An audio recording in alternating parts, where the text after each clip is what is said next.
Bonjour, on imagine souvent que la magie c'est que dans les contes et fées, que le monde réel et la réalité sont très loin du fantastique, de la fantaisie et des choses qui nous émerveillent profondément. Mais dans cette vidéo, je voulais un peu parler des choses qui existent dans la nature et qui sont comme de la magie, qui semblent venir d'un autre monde et qui sont très impressionnants. Un peu comme un petit rappel que la magie peut aussi exister dans l'univers dans lequel nous sommes. Je ne savais pas, et je l'ai découvert récemment, peut-être que c'est un fait plutôt connu, mais que le sable pouvait devenir du verre à très haute température lorsqu'il fait plus de 1000 degrés. Par exemple, lorsqu'un éclair frappe un sol riche en sable, le sable fond instantanément et lorsqu'il refroidit, il forme des tuyaux en verre. On n'y pense pas forcément quand on est à la plage ou quand on voit du sable que ça peut devenir du verre. Un phénomène dans la nature qui pourrait me faire penser à la magie, c'est lorsque les vagues deviennent lumineuses, deviennent bleues. Ça, c'est dû à des micro-organismes qui s'appellent dinoflagellés, qui deviennent bleus, qui émettent une lumière bleue lorsqu'elles veulent par exemple faire peur à des prédateurs ou lorsqu'elles sont agitées. Et parfois, des milliards de micro-organismes font ça en même temps. Et lorsqu'on voit cette vue-là dans une plage, c'est vrai que c'est assez impressionnant, ça fait penser à la magie, c'est très très beau. Un phénomène assez impressionnant et intéressant qui se passe dans la nature, c'est lorsque les plantes bougent, par exemple la plus célèbre, Mimosa pudica, qui, lorsqu'un prédateur ou quelque chose la touche, elle se replie et c'est assez intéressant à voir. Il y a d'ailleurs aussi certaines plantes qui sont connues entre guillemets pour leur capacité de ressuscitation, dans le sens où elles peuvent quasiment arrêter leur métabolisme et mourir presque pendant des mois et des mois et des mois, mais dès qu'il y a un petit peu d'eau, elles renaissent. Et ça, c'est assez intéressant à voir parce que c'est des plantes qui peuvent survivre dans des conditions extrêmes. Une créature qui semble venir d'un autre monde est le tardigrade, qui est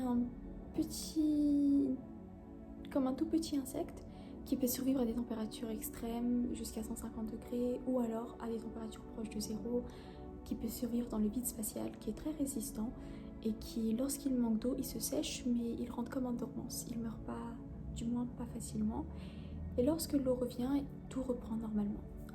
C'est très impressionnant parce qu'on ne connaît pas encore de créatures terrestres qui peuvent vivre dans l'espace à part le tardigrade. Et c'est vrai qu'on rêve tous, qu'on a tous déjà rêvé de pouvoir se rendre invisible. Il y a des papillons qui ont cette capacité-là. La lumière a du mal à se réfléchir sur le papillon. Et il existe des papillons qui sont quasiment transparents, qui sont très difficilement repérables par les prédateurs. Puis il y a aussi les poulpes qui sont les maîtres de l'illusion, qui peuvent changer de couleur en une fraction de seconde, changer de texture, imiter des pierres, des serpents venimeux, des poissons à l'aspect étrange. Ils peuvent vraiment faire un petit peu ce qu'ils veulent. Et ça, on dirait un super pouvoir très spécial, très beau et incroyable. Parce qu'en une fraction de seconde, on a l'impression qu'un autre animal est arrivé. Un autre phénomène très intéressant et qu'on ne voit pas, c'est la forêt connectée. Sachant que sous terre, les forêts sont connectées par exemple à des champignons qui communiquent entre eux, que les arbres aussi communiquent entre eux, qu'ils s'échangent de nutriments, qui par exemple les arbres peuvent supporter à aider les jeunes pousses. Et ça peut être assez intéressant parce qu'il y a aussi par exemple transmission de stress. Si un arbre est stressé, il peut le transmettre aux autres arbres, etc., etc. Ils peuvent avertir du danger. C'est vrai que ça, c'est ce que les scientifiques ont découvert récemment. Un autre fait intéressant et dont on ne se doute pas à première vue, c'est les flocons de neige. Les scientifiques ont découvert que les flocons de neige sont tous différents les uns des autres.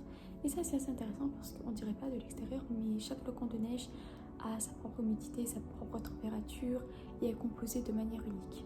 Un autre événement que je trouve vraiment intéressant et magique, c'est les lucioles qui peuvent fabriquer leur propre lumière qui viennent d'eux et qui est une lumière, on va dire, presque froide qui sert à attirer par exemple des potentiels partenaires ou alors à juste s'exprimer et communiquer entre eux.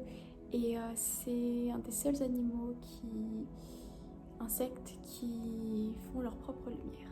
C'est d'ailleurs assez triste parce qu'ils sont en train d'être en voie de disparition. Donc j'espère que les progrès vont permettre à ce qu'on puisse préserver cette espèce. Les aurores polaires sont aussi un événement qui sont considérés comme magique et très beau par beaucoup et qui sont le résultat d'une interaction entre des particules envoyées par le soleil et le champ magnétique de la Terre. Ça peut donner plusieurs couleurs différentes et c'est très joli à voir. Un autre fait fascinant, c'est que certains animaux peuvent voir le champ magnétique de la Terre. Ils ont ce pouvoir-là de ressentir, de voir ce champ magnétique et de s'orienter grâce à ça. Par exemple, les oiseaux migrateurs utilisent ce sens-là, en s'aidant de ce champ-là, pour pouvoir aller là où ils veulent aller.